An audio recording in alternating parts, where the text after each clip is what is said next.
So, paano ako makaka-review niyan? Lucky.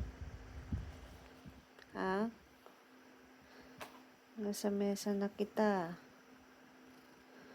Paano ako magre-review niyan? Paano? Lucky. Istorbo mo ako, ah. Istorbo mo ako, ah. Ha? Oops.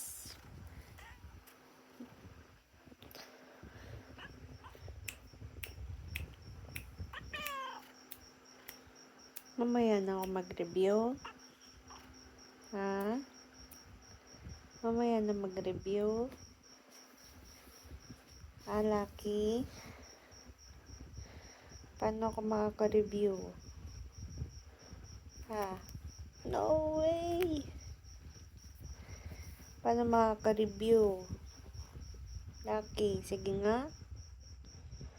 Kung nandyan ka naman sa mesa ko.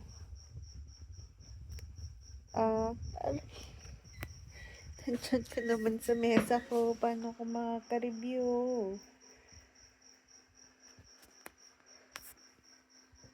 So, yan guys.